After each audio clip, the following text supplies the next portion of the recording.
Hollie and I were sitting at the back there. Yes. And it wasn't actually great. All we could see was you guys. And see phones go up. I was thinking, Hollie, do you think they'll take photographs of us? And I said, it's the knowledge in the eyes. You can see it. We jump straight in, Hollie. Yeah. So, Zappos. So, again, we'll start with holacracy. So, some of you may know the concept of holacracy. But would you just explain what it was, what impact it had, and then what are you doing around that model today? Sure. Holacracy, if you haven't heard about it, it's an org design that distributes authority across the organization. And so the idea is in a normal hierarchical organization, decisions are made from a few at the top, and then it's handed down to the people in the company, and then they go off of whatever decision is made, whatever play the leaders have decided the company's going to work, how the company's going to work. In holacracy, it takes that authority and it distributes it from the top into the workforce. And so each individual will have roles, and those roles will have accountabilities. And with those accountabilities comes the responsibility of making the decisions for the roles that you hold. Each circle, so it's distributed into circles, and each circle has a purpose, and the role's purpose is to meet the purpose of the circle that they're in. So all the roles and the accountabilities feed that purpose, and that purpose will feed the next circle and the next circle up to the company's purpose. So it's a little bit complicated, kind of hard to explain when you don't do it, but the idea is the employees have a voice in how the company is governed, how it's organized, the authority is distributed. So like for instance, if I held a role and Tony's the CEO, I held a role around compensation as an example. All compensation decisions would be up to me regardless of what Tony would have told me to do or not to do because he no longer held that authority. So the idea is it gives the authority to the people that are doing the work every day. So we're talking about like work 2.0, you changed. Like you turned your structure upside down, you decentralized your leadership, and you democratized decision making. So you gave the freedom, responsibility, and then you encourage people to go and use their own judgment to do that. When was that, Hollie? That was a long time ago. I want to say it was like maybe 2013, 2014 is when we did it, somewhere around there. It was a long time. I remember Tony saw Brian Robertson speak at a conference about the structure of holacracy, and we were actually looking for a way to feel more entrepreneurial and more like a startup because we had gotten really big. We were then acquired by Amazon. Our fulfillment operations separated and went to Amazon, but we felt too corporate for what we liked, and so we were looking for ways to not have that feeling, to have that innovation and that excitement, that feeling of being a startup to where you can really make a difference. To that stage, did you keep that structure? Like what did Amazon think of like immersing holacracy within their organization?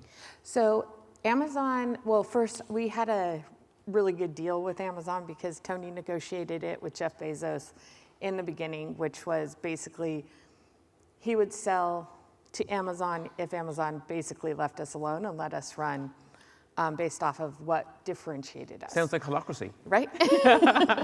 And so we had a really nice deal to be able to do that.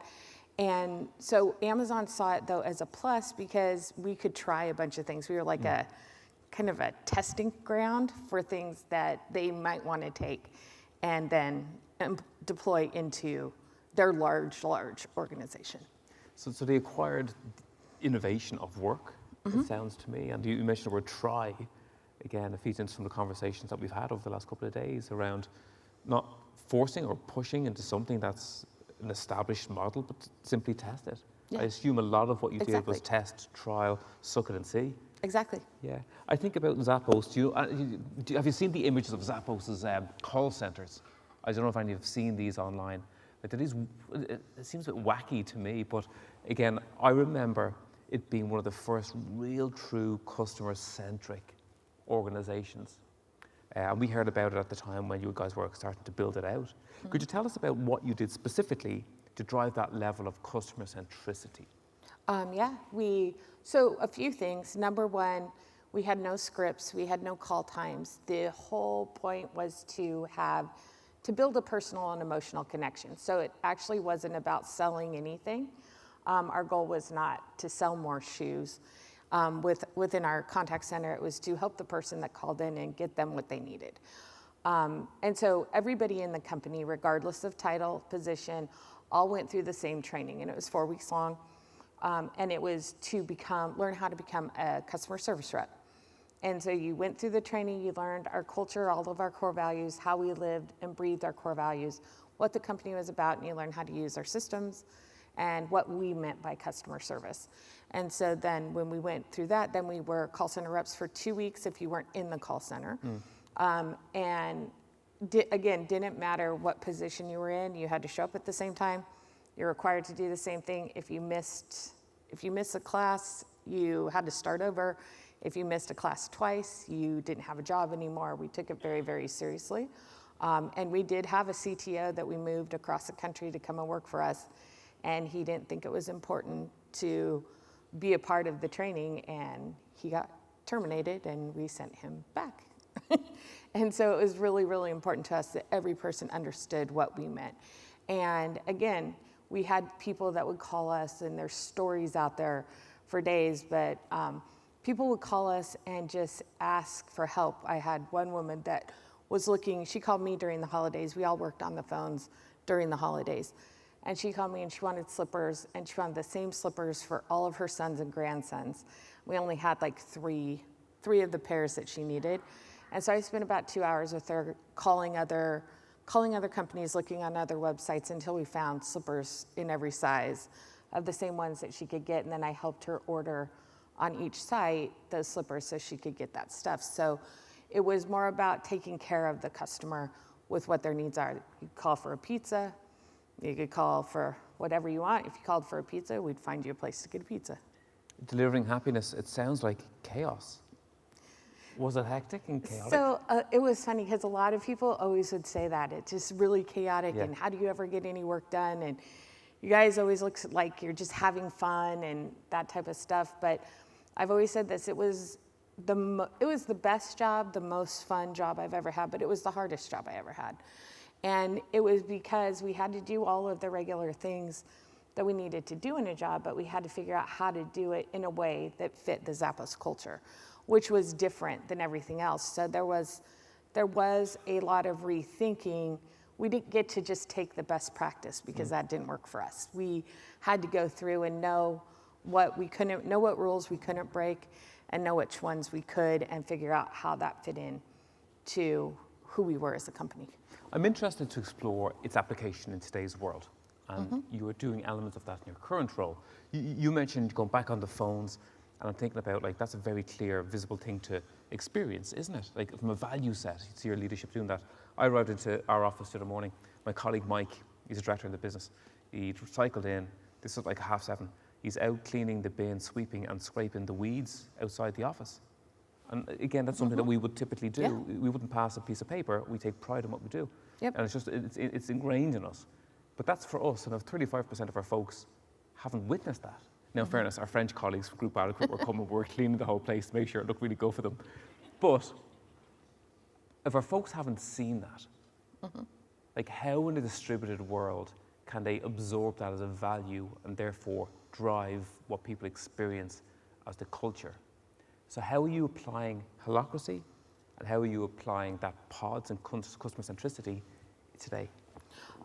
So first of all, in the company I am in, there are roles that, like, they're out in the field. So it's not just at home over Zoom. But second, I don't ever ask anybody to do anything I haven't done myself. So when I came into the company, I knocked on doors, I sold home remodeling projects, I installed windows, I learned how to do all of that stuff. And because I really wanted to know what the company was about and how to make it work. And when people see that, because they do see that, and then they hear about that and things like that, they see that nobody is above doing the everyday work that everybody has to do. And that's what drives that type of culture. At least that's what we found at Zappos. And even in today's world that's remote, if I'm participating in the projects and I'm showing up on time to the meetings, and I'm not just looking for somebody else to do the work, but I'm part of the work, it matters. And from the circle's point of view, so the network, so they were independent within the organization. Yes, Yeah. so they all fed to super circles, but yes, each circle, the idea of the circle, the boundary of the circle was to hold the boundary of the work that was happening in that circle. Got it. And how did the circles interconnect? Like, how did you drive like cross-company collaboration outside of the circles? Sure, so you didn't really have to do it outside of the circles because whatever you were focused on in the circle, you could bring anybody in across the company. So you weren't stuck to an organizational design that said this group falls under this person, so you have to ask this VP first before you talk to anybody on that team about an idea to work over here.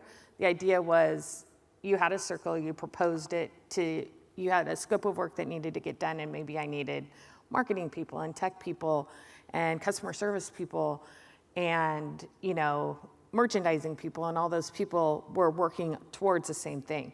And so I would propose a circle, and basically you could object, but you could only object if you could prove that it would cause harm to the company. Outside of that, no objections were valid, so you couldn't stop ideas from happening. And so once I had the circle, then a lead link was put in place, and a lead link just managed the priorities and the work towards the purpose of that circle. And then you could add anybody into the circle that you wanted from across the company. So you didn't have to organize, do these big restructures and reshifts. So something that would take in a traditional world a couple weeks to a month or 2 months to restructure to work on something took 15 minutes.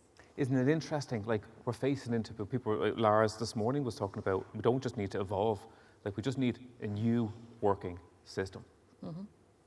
Like hybrid 2.0, I think he called it. I think I'll continue to call it. In a global world, it's tough to do, ladies and gentlemen. But, like, isn't it interesting, like, to go through that type of a transition, to understand the learnings from it? Like, what were the biggest mistakes you guys made, and how did you apply those learnings, Hollie? Sure. It was really hard to unlearn and relearn, because we've learned our whole lives that there's one way of doing work, and it's in this hierarchical way.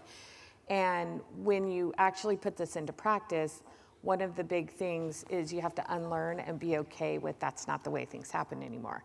And that, I think, was the hardest part. The second hardest part was we had a very strong culture at Zappos, and some of the rules that came with holacracy off the shelf, kind of the system, pushed against what we held dear from a core values and culture perspective. And so it was figuring out how to integrate those things. So I think that was the hardest part.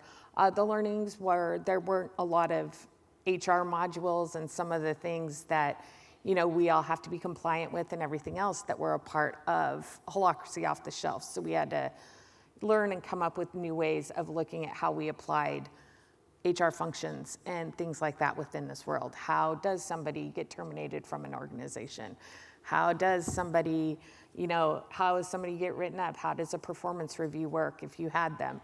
How does time off work? Who approves time off? Who approves time cards? Like, all of these things, none of that was put in. So there was a lot of that we had to restructure and take risk and innovate, and trust people that they could approve their own time cards and that they could approve their own time off and stuff like that.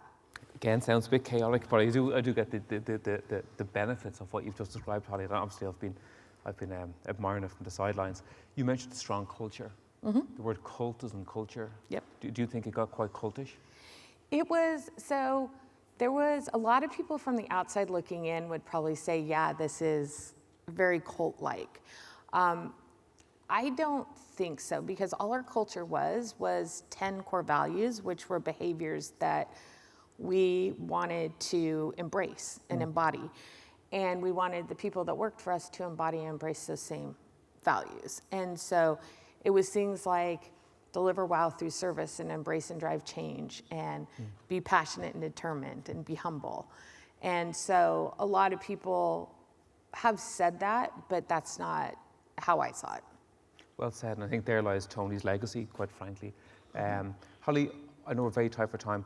Hollie's with us today, and I'm sure you don't mind talking to our folks who are interested in exploring some of these concepts over the course of the afternoon, and you'll be around. So look, thank you so much for joining us. Appreciate you coming after me asking you for 3 years in a row. I wasn't thrilled the first 2 years. I'm really happy you came this year, but thank you so much for joining us. Ladies and gentlemen, Hollie Delaney.